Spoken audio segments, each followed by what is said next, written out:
Peregrinación a un nuevo encuentro con Dante y las tres beldades.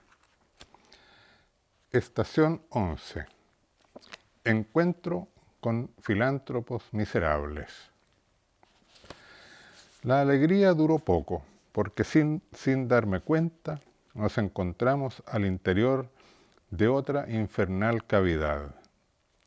Caía en esta una lluvia helada y persistente, acompañada de granizos y nieve negruzca y fétida, que se precipitaba en aluviones que arrastraban todo tipo de artefactos, juguetes, baratijas y trozos de papel con que se acostumbra envolver los regalos.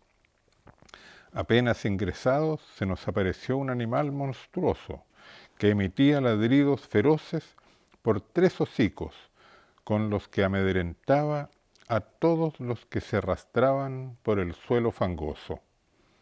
Sus ojos parecían carbones encendidos, mantenía una barba negra grasienta y hedionda, y con largas pezuñas en sus patas desgarraba las almas de los que iba encontrando a su paso. Al vernos llegar, la bestia mostró sus colmillos para amedrentarnos. Esta bestia cruel se llama Cerbero, me explicó el maestro, y es preciso callarlo, pues sus ladridos no nos permitirán escuchar lo que estos desgraciados tengan que decirnos. Sé cómo domesticarlo, pues me lo enseñó Virgilio. Igual que muchos vociferantes en la tierra, se calla y aquieta cuando recibe un bocado. Diciendo esto, Dante cogió un puñado de tierra y los lanzó hacia las gargantas del animal, el cual cerró sus tres horrendas mandíbulas y se echó al suelo como un perro faldero que espera el favor de su amo. Pensé que la experiencia de los condenados habitantes de este círculo podría ser útil para comprender mejor al ser humano, por lo que solicité a mi guía que entráramos al interior del círculo para conversar con algunos. Nos acercamos a un grupo en el que destacaba un hombre de cabello blanco, porte distinguido y vistiendo el que antes fue un lujoso traje, que era tironeado desde uno y otro costado por una multitud de sombras oscuras. Comprendí que algunos le pedían dinero y otros le exigían consejos financieros. Quiero hablar con ese, dije en voz alta, imaginando que al expresarlo mi deseo pudiera cumplirse. Y así fue, porque al instante Cerbero lo llamó y obligó a ponerse frente a nosotros. Ordené con voz decidida: dinos quién eres y explícanos por qué te encuentras en este lugar oscuro y por qué esa multitud de sombras te pide dinero y consejos. Mi nombre no puedo decirlo y en verdad lo lamento. Uno de los castigos que me han impuesto es que mi nombre desaparezca del recuerdo histórico, aunque fui famoso y sumamente reconocido en vida. Obtener fama y renombre fue el norte de mis acciones, y lo conseguí con creces, si bien comprendo ahora la vanidad y pequeñez de aquel empeño. ¿Podrás al menos decirnos por qué llegaste a este lugar al convertirte en sombra? Fui uno de los hombres más ricos del mundo. Amasé mi fortuna a través de la especulación financiera, ámbito en el cual fui el primero entre los primeros, guiándome por máximas crueles que yo mismo inventé. Mientras peor sea la situación de una empresa o de un país, mayor es el potencial de ganancias que puedo allí obtener con mi dinero. Opera en el mercado con el único objetivo de obtener ganancias, sin pretender entretenerte ni hacer el bien, porque sólo así obtendrías pérdidas.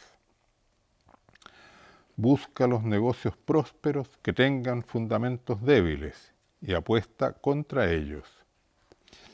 Guiado por estas ideas, en 1992 llevé a la quiebra al Banco de Inglaterra. e hice que el Estado británico perdiera 24.000 millones de libras, obteniendo yo 1.000 millones de dólares. Obtuve ganancias gigantescas provocando colapsos financieros en varios países. Yo te conozco. Eres el famoso magnate húngaro de origen judío naturalizado estadounidense. Bien te mereces estar aquí, le dije, sin poder ocultar la rabia que me producían sus palabras. Su respuesta me dejó aún más sorprendido. Pues, pero has de saber que no estoy aquí por haber sido un exitoso inversionista financiero, porque en ese ámbito no hice más que operar con las reglas del juego establecidas. Estoy aquí, condenado y sin salvación posible, por mi obra como filántropo. Explícame eso, porque no lo entiendo. Verás, me atraía la riqueza, pero más deseaba yo la fama. La gente me odiaba por mis éxitos en los negocios y mis modos eficaces de ganar dinero, y eso me disgustaba. Ideé entonces el modo de obtener el favor y el amor tanto de las élites políticas como de los movimientos sociales. Creé una fundación filantrópica y destiné parte de mi fortuna a hacer donaciones para favorecer todas las causas que en cada momento encontraran el favor de las multitudes. Financié campañas de políticos populistas, otorgué abundantes y generosas becas a jóvenes líderes feministas, abortistas, LGTB, animalistas e incluso antisistémicos. Hice donaciones a ONGs de las más variadas causas y orientaciones. Apoyé partidos políticos e instituciones académicas del tercer mundo. Todo y siempre condicionando mis dávidas a que los receptores tuvieran o adoptaran concepciones keynesianas y estatistas, de modo que las economías de esos estados fueran a la ruina. Cuando después ello sucedía, yo apostaba fuerte en el mercado contra esos países, obteniendo así pingües ganancias. Donaba con una mano y recogía con la otra, en un círculo lúcido y perverso, pero genial, ¿no te parece? Yo escuchaba atento, entre asqueado y fascinado, el relato de ese individuo maldito. Quise preguntarle detalles de sus negocios, pero intervino Dante exigiendo a Cerbero que lo hiciera callar y que lo mandara a sumergirse en la mitad de una laguna de fango que se veía al otro lado del círculo. Cuando el magnate filántropo desapareció de nuestra vista, me acerqué al maestro y le dije, sorprendido, ese cuya confesión acabamos de escuchar no ha muerto, que yo sepa. ¿Cómo es que su sombra se encuentra ya en este lugar? Dante no demoró en aclarar mi duda. En mi viaje anterior por el infierno, también yo me sorprendí al encontrar contemporáneos míos que aún vivían. Supe entonces que hay algunos sujetos tan imposibles de redimir que sus espíritus mueren antes de que fallezca su cuerpo. Continuamos caminando hasta que nos topamos con un tipo baboso que vestía una elegante pero hedionda sotana negra manchada de residuos de comidas y vestigios de sexo. ¿Y tú? ¿Quién eres y por qué estás en este lugar asqueroso? Pregunté. Fui jesuita, en vida reconocido y admirado y ensalzado. Era el capellán y mandamás de una prestigiosa fundación, un hogar de beneficencia cuyo nombre no está permitido mencionar en este infierno. El hogar lo fundó un hombre bueno y santo de la compañía, a quien yo envidié en secreto desde que fui su discípulo en el noviciado. Quería para mí la fama de santo que tenía ese hombre, por lo que después de su muerte me propuse y conseguí que me pusieran a cargo del hogar que él había creado y dirigido. No era fácil apropiarse de su imagen, porque ese hombre era un luchador social, un intelectual, un maestro en todo sentido, y nada de eso podía yo alcanzar. Pero fui capaz de impulsar la beneficencia, aprovechando mis contactos con las clases ricas y con los exalumnos de los colegios de la compañía. Como continuador de su obra de caridad, intenté por todos los medios hacer que su imagen de santidad se asociara entera y exclusivamente a esa fundación de caridad que él creó y que yo dirigía. Junto con acrecentar los recursos para el hogar, cultivé con astucia mi propia imagen como el verdadero continuador de su legado social, moral y religioso. Me apropié de la camioneta con la que él recorría las poblaciones y la usé para despertar la generosidad de los ricos.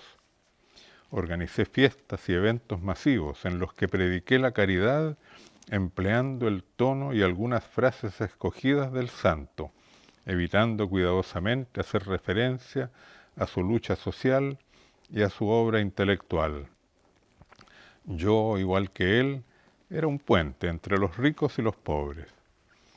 Logré así vestirme con el aura de santidad del hombre que secretamente envidiaba. Me amaban los ricos, cuya conciencia culpable tranquilizaba, y me amaban los pobres, a los que favorecía con donaciones, siempre que me fueran fieles y que me rindieran culto.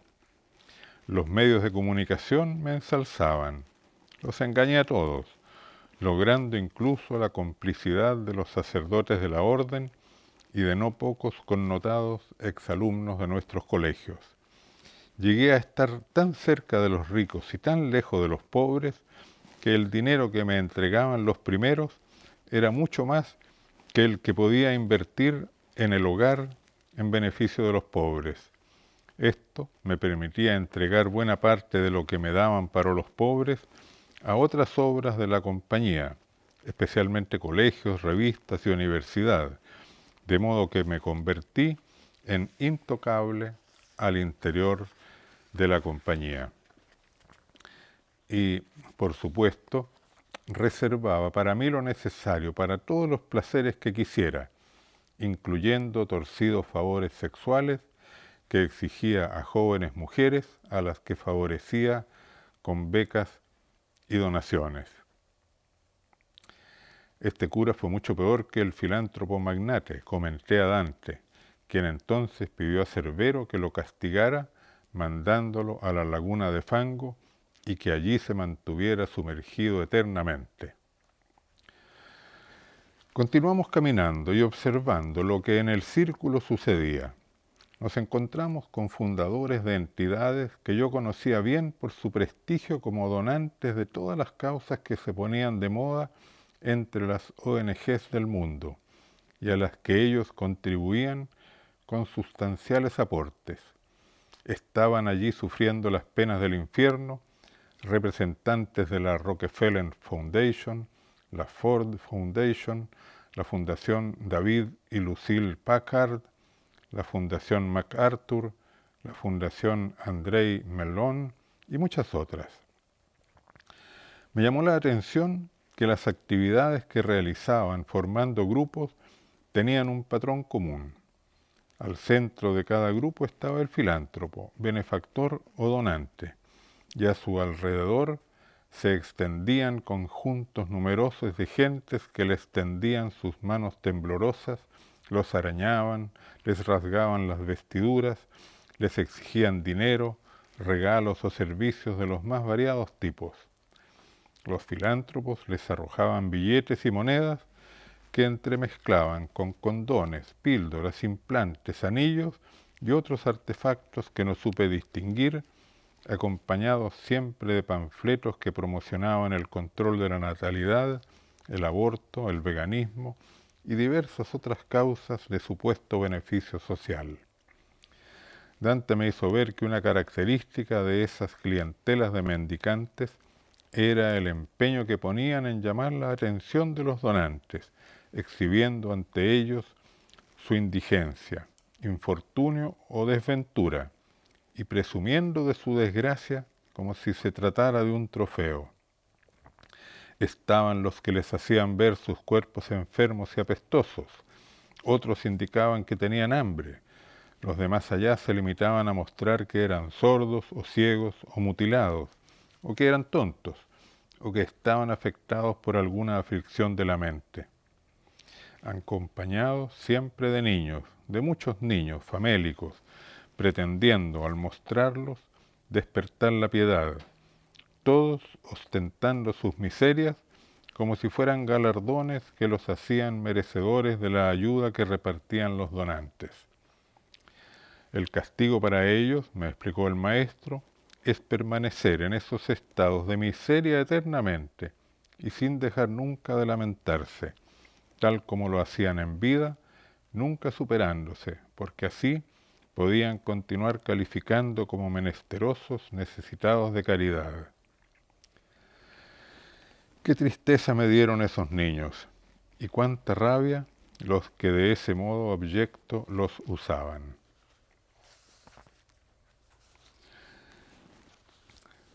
Estación 12. Encuentro con Macbeth, las tres brujas y Shakespeare. Viajar en cuerpo y alma por los espacios infernales me tenía muy cansado. Necesitaba reparar mis fuerzas físicas y mentales, por lo que le pedí al maestro que nos detuviéramos. Estiré los brazos y las piernas para relajarme. Me senté apoyando la espalda en un peñasco a orillas del sendero y cerré los ojos. Aparecieron frente a mí, de improviso, tres brujas inconfundibles, que con ronca voz y al unísono decían: lo bello es feo, lo feo es lo bello.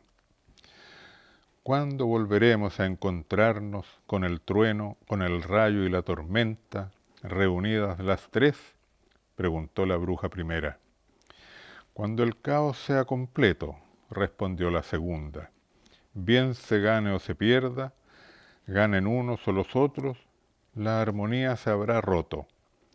Unos se impondrán y otros serán sometidos, no importando quién sea finalmente el opresor y quién el oprimido. El caos será el resultado inevitable del conflicto entre violentas voluntades opuestas. ¿Dónde nos encontraremos?, inquirió la primera. En el desierto, el lugar de las tentaciones, allí donde el hombre se encuentra solo con su conciencia, solo con su libertad, sin condicionamientos exteriores en los cuales apoyarse. ¿Con quién nos encontraremos esta vez?, quiso saber la bruja tercera. Con Macbeth, explicó la segunda. En ese instante se alzó la primera bruja gritando: «Marx, ya voy». Enseguida la segunda: «Freud me llama». Y la tercera: «Sartre, mi mentor, me espera». Alzaron fuerte la voz las tres. La niebla, el aire impuro atravesemos. Aprisa, vamos. Las brujas se elevaron en el aire y se esfumaron. Quedé perplejo, confundido. Una escena similar había visto muchos años antes en una representación de Macbeth de Shakespeare. Transcurrido un momento, escuché alarmas policiales y vi a un presidente acompañado de sus guardias, ministros y parlamentarios. Se acercó a ellos un capitán de policía ensangrentado que les dio noticias sobre la rebelión. Fue un combate duro e indeciso quedó el resultado, como dos luchadores que terminan exhaustos. Pero el valiente alcalde Macbeth, arriesgando la vida y en medio de la acción represiva, se abrió camino, enfrentó y habló a los rebeldes y logró que se dispersaran. Se fueron todos. Apareció ante mis ojos un extenso páramo. Con estruendo de tormentas, rayos y truenos, surgieron nuevamente las tres brujas repitiendo: lo bueno es malo, lo malo es lo bueno. ¿Dónde estuviste, hermana?, preguntó la bruja tercera. Sublevando el antiguo orden social e incitando al caos. creando insatisfacción y conflictos sociales, levantando a los de abajo, promoviendo la lucha entre las clases, respondió la bruja primera. ¿Y dónde, hermana, tú? La bruja segunda explicó, desarmando el antiguo orden mental y promoviendo el caos, reemplazando el alma por el inconsciente, el sacerdote por el psiquiatra, y exacerbando los instintos del placer, el poder y la muerte. ¿Y qué has hecho tú?, interrogó la primera bruja a la tercera, destruyendo el antiguo orden moral y creando el caos, trastornando el sentido de la existencia, enterrando los antiguos principios y mandamientos, decretando una ética subjetiva relativa a las situaciones y circunstancias del actuar de cada uno. Se escucharon tambores y marchas. Es Macbeth, que ya llega, dice una. Las tres brujas se toman de las manos y cantan, hermanas hechiceras, como heraldos del mar y de la tierra, dando vueltas, girando, 3 por ti, 3 por mí, sean 3 más, 9 así. Silencio, que ya acabó el conjuro. Llega Macbeth, acompañado de Banquo, su fiel asesor. ¿Quiénes son estas personas de aspecto tan extraño que no parecen seres de la tierra, aunque habitan en ella? ¿Están vivas? Hablen si es que pueden. La bruja primera, salve, alcalde Macbeth. La bruja segunda, salve, primer ministro Macbeth. La bruja tercera, salve Macbeth, a ti que serás presidente. Macbeth se estremece al oír esos augurios que tan bien suenan a sus oídos. Banquo se dirige a las brujas. Digan, en nombre de la verdad, ¿sois espectros o más bien exactamente lo que parecen? Habéis saludado al alcalde con su grado actual y enseguida creasteis en él una expectativa de ascensos que parecen extasiarlo. Si podéis penetrar el tiempo y decir qué grano crece y cuál no, anunciadme también lo que seré, que nada imploro, ni me asustan su favor o su odio. Serás menos grande que Macbeth, aunque más grande, dijo la primera bruja. Serás menos dichoso que Macbeth, aunque más dichoso, agregó la segunda. No serás presidente, sino padre de presidentes, concluyó la tercera. Entonces Macbeth, con voz de mando, a las brujas: no se vayan, sus oráculos están incompletos. Díganme más, porque es verdad que soy alcalde, pero estoy lejos de ser primer ministro, y llegar a presidente es algo inimaginable. Díganme, ¿de dónde sacan esos anuncios que parecen profecías? Pero en ese instante las brujas desaparecieron, tan imprevisibles como habían llegado. Macbeth comentó en voz alta, si se hubieran quedado, pero se desvanecieron como desaparece en el viento el aire que respiro. Banquo. ¿Estuvieron de verdad aquí o hemos comido drogas de esas que vuelven prisionera a la razón? Macbeth. ¿Seré primer ministro y presidente? ¿No fue acaso lo que anunciaron? Banquo. Esas fueron exactamente sus palabras y el tono con que hablaron. Se callan, pues en ese momento entra en escena Ross, el ministro de Defensa del gobierno, que extiende la mano a Macbeth diciendo: vengo en nombre del presidente para felicitarte, agradecer tu lealtad y anunciar que te ha nombrado primer ministro en recompensa por tus servicios a la patria. Banquo, hablando para sí: ¿cómo puede el diablo decir la verdad? Cuando Ross se retiró, dijo Macbeth a su asesor: lo más grande está aún por llegar. Si se cumplió lo primero, también llegará lo segundo. Banquo, cauteloso: Eso, si lo crees ciegamente, podría llevarte a que ardieses en deseo de aquel título superior. Pero es extraño, pues a veces, para llevarnos a la perdición, los instrumentos de lo oscuro dicen verdades y nos cautivan con juegos que parecen inocentes, para luego traicionarnos de manera irreparable. Macbeth.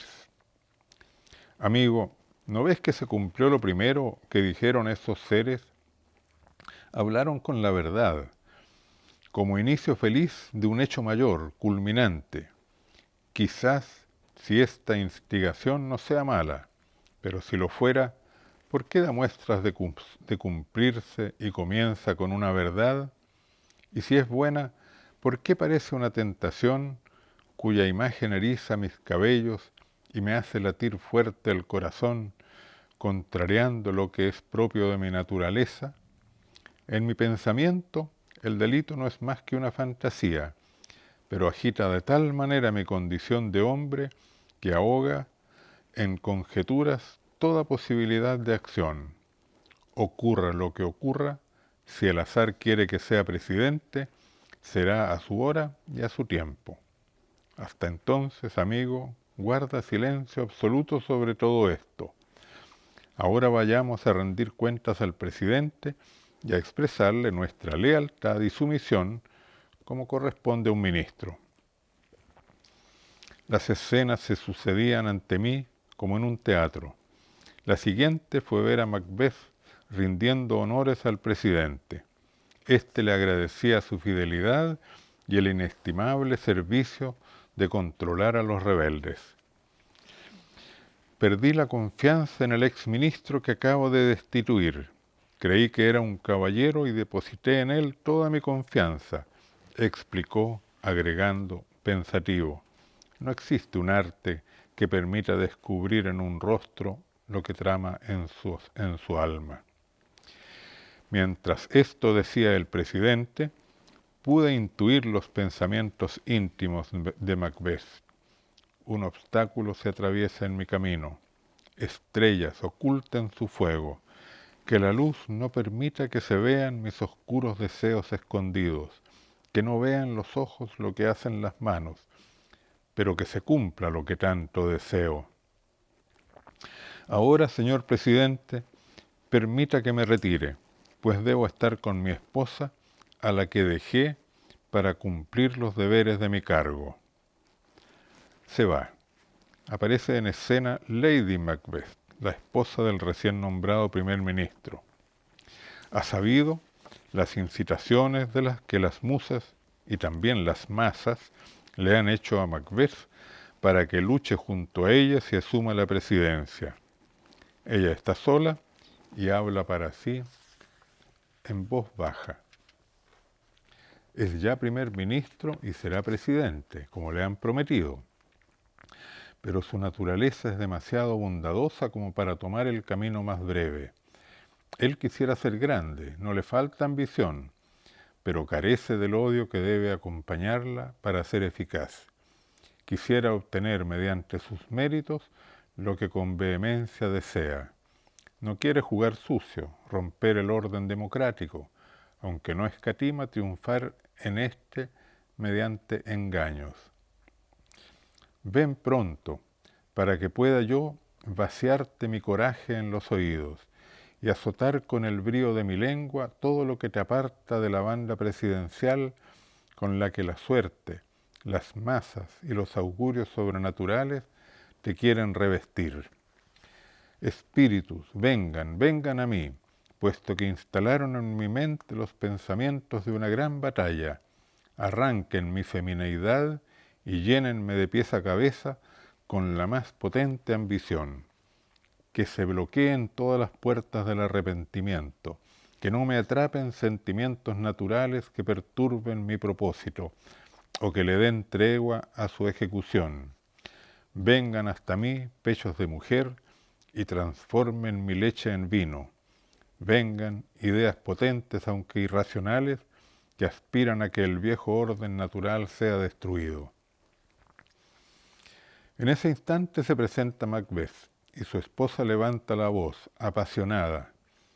esposo mío, para engañar al mundo, toma del mundo la apariencia. Da la bienvenida a las masas rebeldes. Diles que su propuesta es la misma tuya. Adopta el inocente aspecto de la paloma.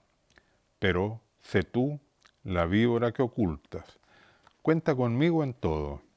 Mi gran primer ministro, siento ya el futuro venir a nosotros, que dará a nuestras vidas esplendor, soberanía, dominio y poder.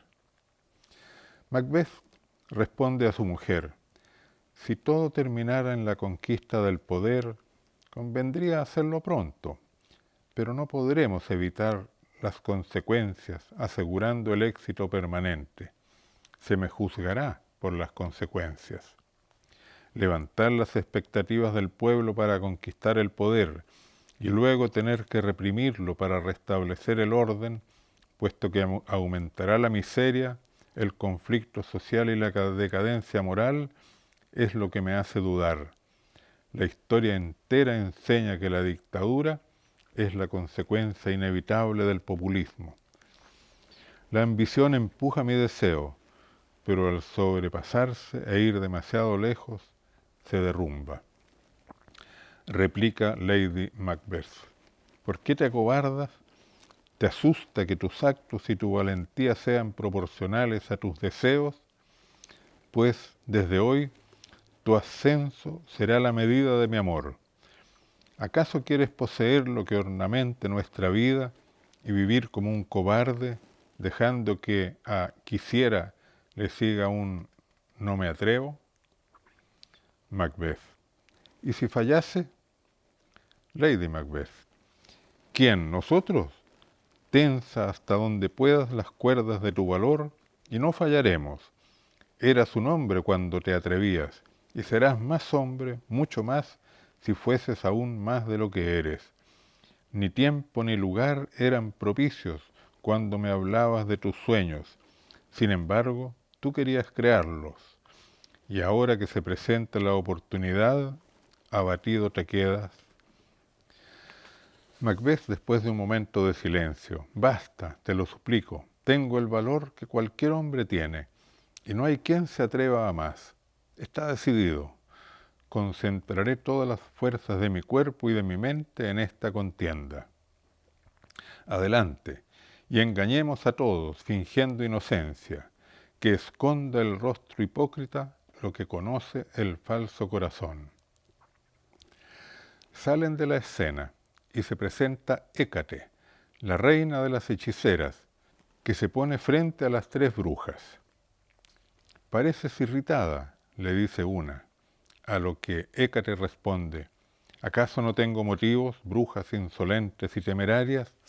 ¿Cómo habéis osado hablar con Macbeth y traficar en enigmas, asuntos de vida y muerte, mientras yo, vuestra maestra en sortilegios, artífice secreta de los maleficios, no fui ni convocada a ejecutar mi parte, ni tampoco a mostrar nuestro arte en todo su esplendor? Y lo que es peor, todo lo que habéis hecho fue por un tipo caprichoso, malvado y violento, que al igual que muchos, solo procura sus intereses. Poned ahora remedio y castigadle. Así, partid, y a las cavernas de Aqueronte venid a buscarme con el alba, que allí acudirá él para saber de su destino. Preparad los utensilios, los conjuros, vuestros filtros y todo lo demás. Me vuelvo al aire, que he de emplear la noche en un fatal y trágico designio. De la curva de la luna pende una gota que exhala hondos misterios, la que he de recoger antes de que caiga a la tierra, y destilada por los filtros mágicos hará surgir espíritus artificiales con la fuerza debida a su ilusión, que le conducirán hacia la ruina. Despreciando el destino, llevará sus expectativas más allá del temor. Vosotras lo sabéis, la confianza es, para los mortales, la peor enemiga. Me estremeció el graznido de un cuervo que movía sus alas negras sobre la rama de un espino seco. El corazón me palpitaba como queriendo salirse del pecho. Un nudo en la garganta me dificultaba respirar. La angustia, como nunca antes la había experimentado, me oprimía. Voló el cuervo y me quedé completamente solo en el desierto.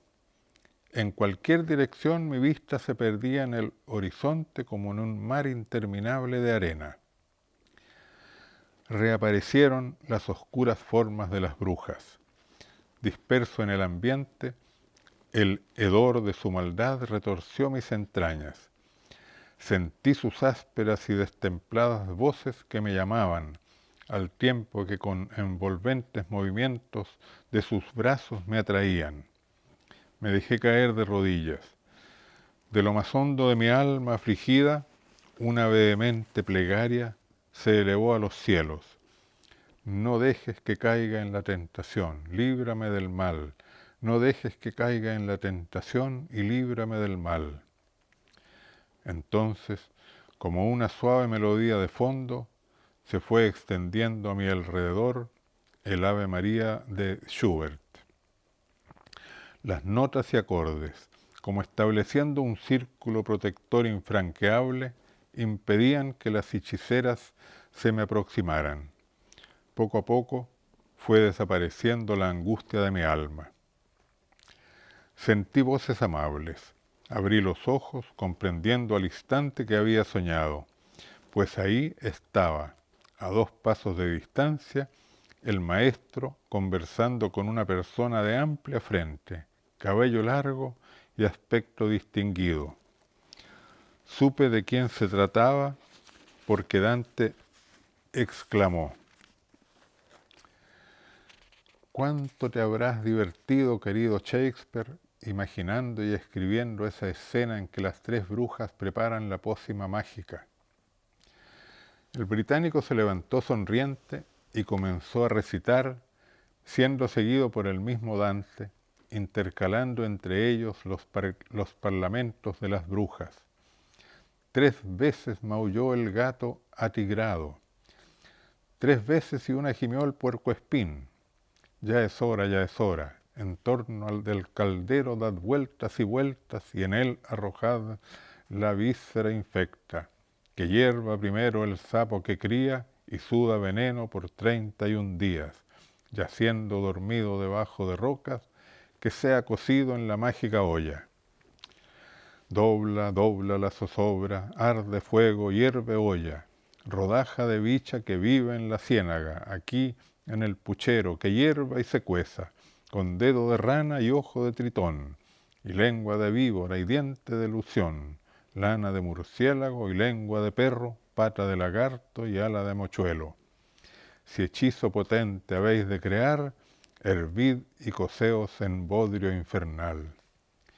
Dobla, dobla la zozobra, arde fuego, hierve olla, escama de drago, colmillo de lobo y momia de bruja, con panza y mondongo de voraz marrajo de aguas salinas, raíz de cicuta en sombra cogida, hígado que fue de judío blasfemo, con hiel de cabrío y retoños de tejo que en noche de eclipse lunar arrancaron, narices de turco y labios de tártaro, dedo de criatura que fue estrangulada cuando una buscona la parió en la zanja.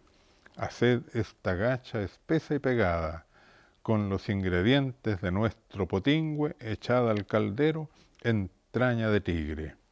Dobla, dobla la zozobra, arde fuego, hierve olla, enfriad el caldo con sangre de mico, y firme y seguro será nuestro hechizo.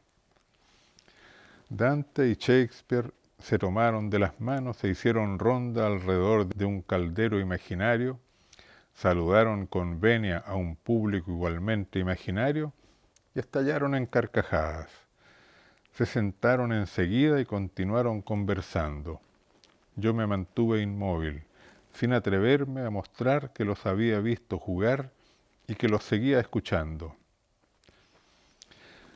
Me maravilla la agudeza y hondura de tu comprensión de las debilidades del ser humano, dijo Dante.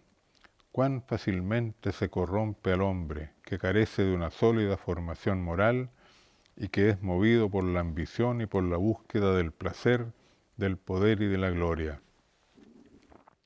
Cuesta muy poco manipular a las personas mediante el miedo, la lisonja, la promesa de premios, la amenaza de castigos. Cómo es fácil seducirlas con mentiras y subyugarlas con ingenuas creencias, dulces sentimientos, emociones violentas, falaces razones. Mostraste cómo basta poner en la imaginación de un hombre un deseo, una expectativa, una idea, para que él solo comience a elucubrar los medios para realizarlos sin que le importe que sean justos y correctos. Le resulta suficiente que sean eficaces, lo más directos posibles. Los hombres y las mujeres se pliegan ante el más fuerte sin ofrecer verdadera resistencia y buscan su propia fortaleza sumergiéndose en la masa anónima que anula su libertad individual. ¿Cómo les cuesta tomar decisiones y optar con libertad de espíritu? ¿Con qué facilidad procrastinan y eluden sus deberes? Magnífica la representación que haces en tus obras, apreciado William, de la falta de voluntad que muestran hombres y mujeres cuando se trata de hacer el bien que les sugiere el corazón, mientras que su voluntad se potencia cuando se proponen ejecutar las maldades que anidan en su mente. Me conmueve, replicó Shakespeare, recibir tan elevados juicios sobre mi obra cuando provienen de quien admiré infinitamente y sin cuyas obras las mías no hubieran alcanzado la altura lograda. Ese infierno que creaste, amigo Dante, es la más sublime expresión poética de la maldad humana, que por mi parte busqué representar mediante el arte dramático. El vértice de tu obra, sentenció Dante, lo alcanzas en la representación del castigo que inevitablemente cae sobre el desalmado. Yo representé la punición describiendo las penas del infierno que corresponden al condenado según su maldad y pecado. Tú, en cambio, pusiste el infierno en el interior mismo del malvado, que lo experimenta ya en su vida terrena. Qué magnífica la representación del remordimiento en aquella escena en que Macbeth ve ante sí y no puede sacar de su mente el puñal ensangrentado con que asesinó al rey, y las alucinaciones sucesivas con sus víctimas hasta la pérdida final de la razón. Cuán cierto es que la inmoralidad conduce, si no al desquiciamiento o la locura, al menos a razonar con lógica torcida, llevando al error, a equivocarse en las decisiones, anticipando de ese modo la caída del que mal actúa.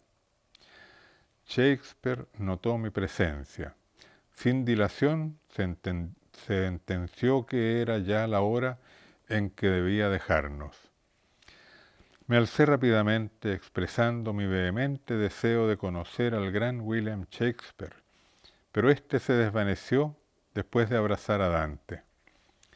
No te aflijas por no haberlo conocido en persona, me dijo el maestro enseguida. El verdadero conocimiento de una persona se alcanza a través de sus obras, que son aquello donde su espíritu queda objetivado y permanece, disponible para ser conocido y amado por quien lo desee. Soñé con Macbeth, pero el Macbeth de mi sueño parecía más un político de mi tiempo que un antiguo lord escocés, expliqué. Lo sé, dijo Dante, agregando, cambia menos el alma humana que las condiciones y circunstancias en que actúa. Y sin mayor comentario, me invitó a continuar el recorrido del infierno.